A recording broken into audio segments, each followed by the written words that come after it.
My name is Dr. Lila Grant. For years, I avoided his name like it was toxic. I deleted old photos, threw out every letter, and trained myself not to flinch when someone said, Jake. Even after all these years, even after all my success, after raising my son alone, after becoming one of the most respected trauma surgeons in the state, there was still a corner of my soul that ached when I thought of what he did. Dear viewers, welcome to our channel. Subscribe to receive more stories every day. Jake Benson was once the center of my universe. We met in med school. I was driven, anxious, and always chasing perfection. He was charming, confident, and never afraid to challenge me, intellectually or emotionally. For a while, I believed we were meant to be. Until I got pregnant. Until he said I was nothing but a mistake. Until he walked out without looking back. The years that followed were brutal. I finished my residency with a newborn, worked double shifts, lived off instant noodles and late-night chart reviews. I built everything I have today with grit, sleepless nights, and a refusal to break. And the one constant in my life, the reason I never gave up, was my son, Ethan. Ethan is 13 now. Smart, thoughtful, and stubborn in the best way. He plays cello, loves astronomy, and calls me Doc just to annoy me. He knows his father left. What he doesn't know is the full truth. That Jake not only denied him, he abandoned us with words that shattered me. The first call came in at 2:14 a.m. It was a level 1 trauma alert. Multi-vehicle collision. 3 critical patients. Day 12 minutes. I was already in the OR, finishing a splenectomy. I barely looked up as the trauma pager beeped. These alerts were routine, until the nurse handed me the intake sheet. Dr. Grant, she said, one of the incoming patients. The paramedics ID'd him as Jacob Benson. The scalpel in my hand trembled slightly. I hadn't heard that name aloud in almost 14 years. Kept my face blank. Are you sure? She nodded. His driver's license was in his wallet. He's listed as the driver of vehicle 2. The female passenger is critical. Minor in the back seat. No fatalities on scene. Yet. I stood frozen for a full 3 seconds, then snapped out of it. Prep trauma bay 2. Get peds on standby for the minor. Notify neuro and ortho. Let's move. When they wheeled him in, I barely recognized him. His face was bloodied. His shirt soaked in a mix of sweat and dried plasma. But it was him. The same jawline. The same thick brows. The same dimple that used to appear when he laughed at me for falling asleep on textbooks. His eyes were shut. He was unconscious. And next to him, on a separate gurney, was a woman with chest trauma and severe internal bleeding. Wife? I asked the paramedic. He hesitated. We think so. She had a ring on her finger, and there were family photos in the glove compartment. That's their son in Bay 3. I nodded once. We'll take it from here. The surgery was brutal. Ruptured liver. Torn mesentery. Multiple fractures. It was 3 hours before I stepped out of the OR, drenched in sweat, every muscle in my body taut with exhaustion. But he lived. They both did. When I peeled off my gloves and mask, I found myself staring at the window of the pediatric observation room. A boy sat inside, legs swinging off the side of the bed, holding a cracked iPad in his hands. He couldn't have been more than 10. His eyes were what stopped me. They were Ethan's eyes. I didn't let myself believe it at first. Genetics could be cruel. Coincidences existed. Maybe it was just the same hazel hue. But the boy's name was in the intake file. Liam Benson. And his date of birth was what wrecked me. October 23rd. 10 years ago. Jake and I broke up in January of that year. Which meant he conceived Liam while he was still with me. Not after. Not years later. But while I was pregnant. While I was terrified and sick and wondering why he hadn't come home. The betrayal cut deeper than I thought possible. Later that morning, I was in the break room with a cup of cold coffee when I heard a voice behind me. Weak, rasping. Lila! Turn.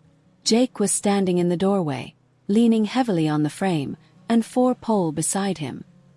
His face was bruised, and he looked like a ghost of the man I used to love. But it was him.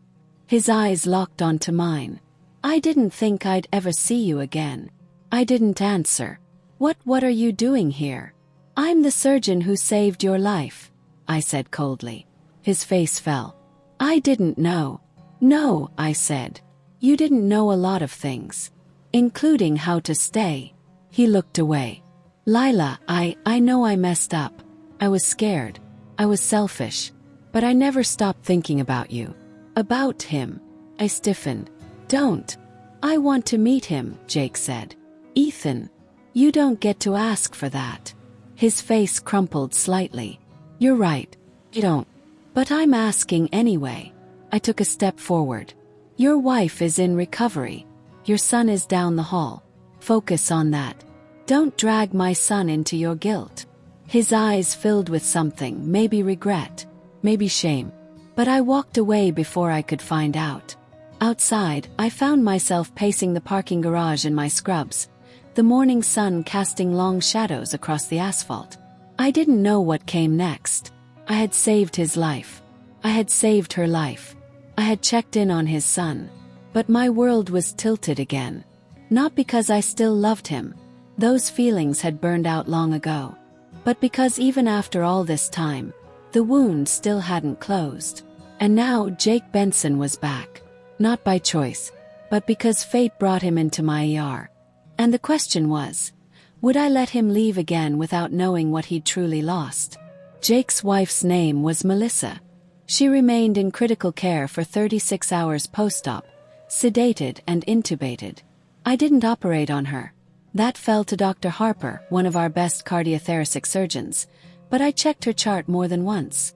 I didn't want to care, but I did, because I had saved her life too. Because whether I liked it or not, I had stepped into the center of the family he built after he destroyed mine. I tried to bury myself in work.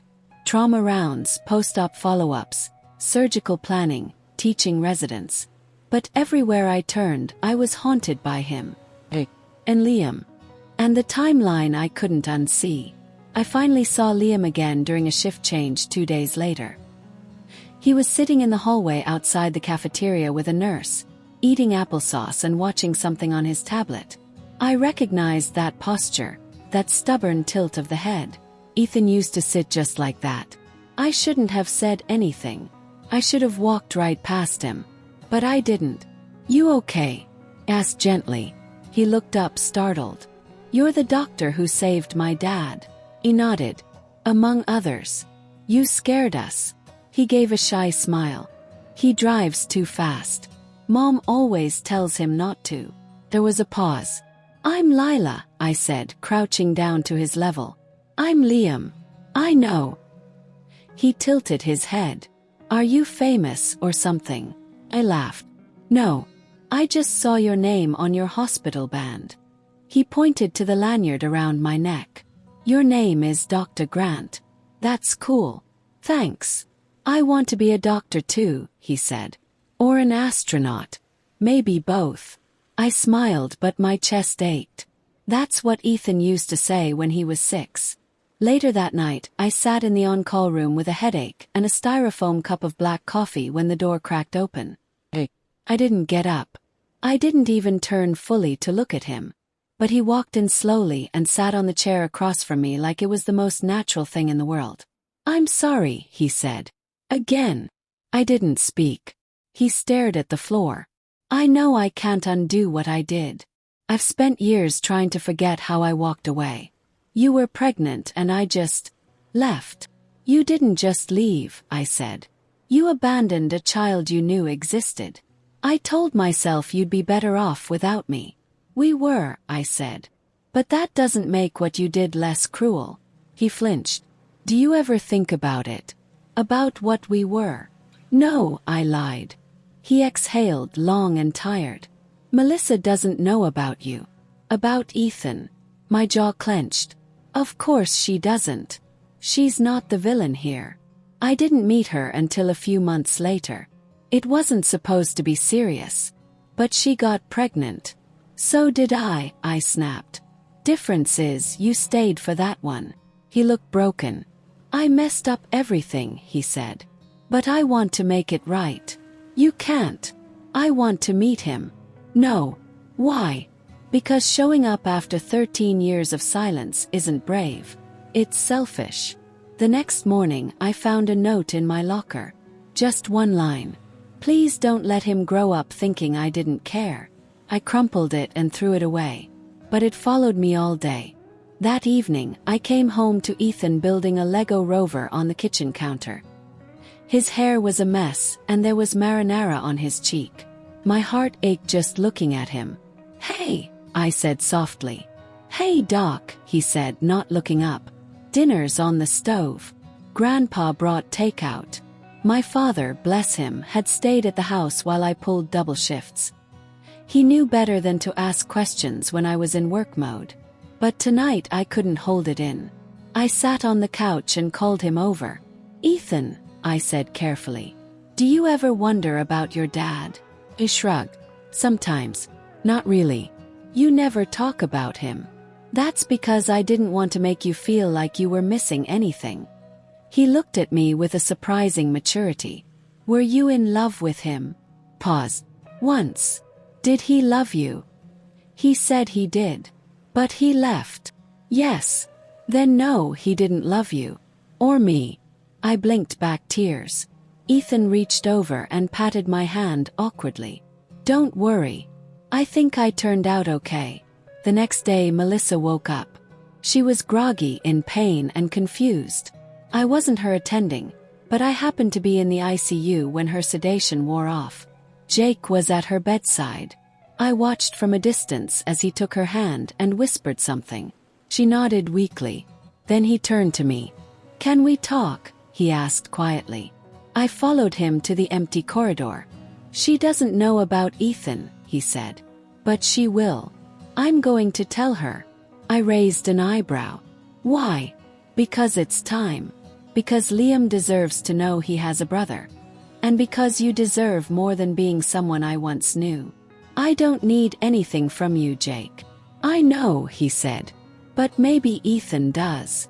3 days later he was discharged. Melissa went home 2 days after that.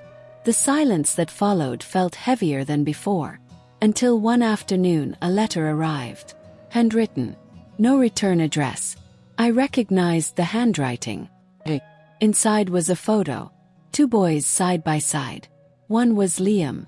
The other was Ethan. Photo lifted from my social media, probably. And written underneath, in Jake's messy scrawl. They look like brothers. Because they are. I didn't know what I felt. Anger. Grief. Maybe something like peace. I held the photo for a long time. Then I picked up my phone. And I texted him. One conversation. But it happens on my terms. We met at the public park near Ethan's middle school. Not in a coffee shop. Not a hospital hallway. Somewhere neutral, open. Somewhere safe. Jake stood under a rusting pavilion, hands tucked into the pockets of his coat, rocking slightly on his heels like a boy waiting to be scolded. When I approached, he straightened like a reflex. You came, he said quietly. I said one conversation. This is it. He nodded. I'm not here for an apology, I continued. You've already given that. Repeatedly. He didn't interrupt. That was new. What I want is the truth. Not the polished, guilt-soaked version. I want you to tell me exactly what happened, when it happened, and why you thought I'd survive it. Jake swallowed. It started falling apart before I even admitted it. Back in December. You were so sick. So exhausted. Felt useless. And then, I met Melissa. He looked away, ashamed. It was just lunch at first. A hospital conference. Nothing happened physically. But something broke inside me. I felt trapped. Afraid. I told myself it didn't mean anything. That you'd be better off. That I wasn't ready to be a father. I clenched my fists. So you left.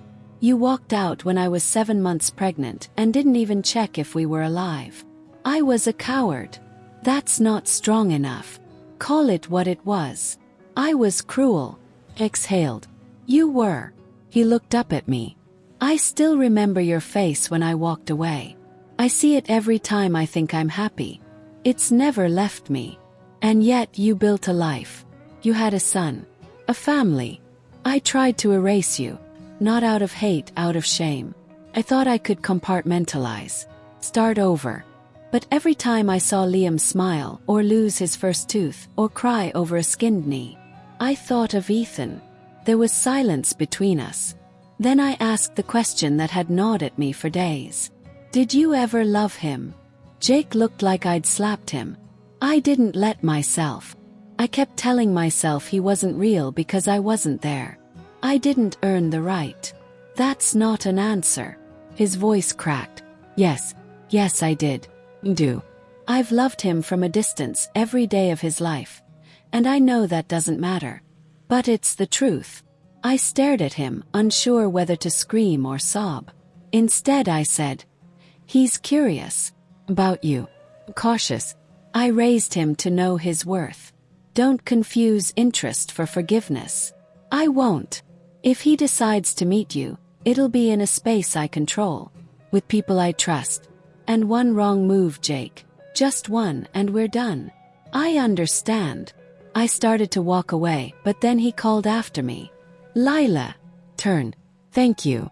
For saving my life. And hers. And for not letting Ethan grow up bitter. I didn't do it for you, I said. I did it for him. 2 weeks passed before Ethan brought it up. We were in the car driving back from cello practice. He stared out the window for a while, then said, You've been weird lately. I raised an eyebrow. Define weird. You don't yell at the GPS anymore. You're listening to sad music. And you keep looking at your phone like it might explode. He sighed. You're not wrong. Is it about my dad? He nodded. He leaned back, arms crossed. Did he find us? Sort of. There was an accident. I was the trauma surgeon on duty. I had to operate on him. And his wife. Wait, he's married. Yes. And they have a son. He was quiet. Then. Is he my brother? I didn't lie. Yes. His name is Liam. He's 10. Ethan's expression was unreadable. You okay? I don't know, he said. I don't hate him. But I don't know him either. I told him that if you ever wanted to talk, it would be your decision. No pressure. No timelines. He looked down. Can I meet him? Not the dad. The kid. I smiled gently. I think that can be arranged. The first meeting happened at a quiet museum downtown. Liam brought a model rocket kit. Ethan brought a skeptical attitude. They sat across from each other, two halves of the same genetic equation, talking about video games and black holes and whether pineapple belonged on pizza. They didn't know what to call each other. They didn't need to. They laughed. They shared a bag of gummy worms. And when Liam's ride came, Jake and Melissa both waiting nervously outside, Ethan walked up to me and said, I think I want to see him again. Just him. Not them. I can make that happen, I said. And we did. Over the next few months, Ethan and Liam saw each other once a week. Sometimes at the zoo. Sometimes for ice cream. Always on my terms. Jake kept his distance respectfully. But he sent updates. Handwritten letters, short voice messages, an occasional photo of Liam at school or drawing a comic book character that Ethan liked. He never tried to claim a title. He never forced his way in. And maybe that's what softened me. One night, 6 months later, Ethan came into my room holding his phone. Can I call him? He asked. Who? You know who. I hesitated. Are you sure? He nodded. I just want to hear his voice. He stepped out onto the porch. I watched through the window as he paced slowly, one hand in his pocket, the other gripping the phone. His shoulders relaxed. Then he smiled. Just a little. We never became one big happy family. That's not how life works. Jake didn't move back in. Melissa and I never became friends. Ethan didn't start calling him Dad. But one day, Jake showed up at Ethan's school concert. Sat quietly in the back row. Clapped when it was over. Ethan waved to him once. small, subtle wave. It meant everything. A year after the accident, we were packing up the garage when Ethan found an old box labeled Med School. Inside were photos, scrubs, and a letter I had written but never mailed. Ethan picked it up and read the first line. "You may never know what you've missed, but someday I hope you'll try."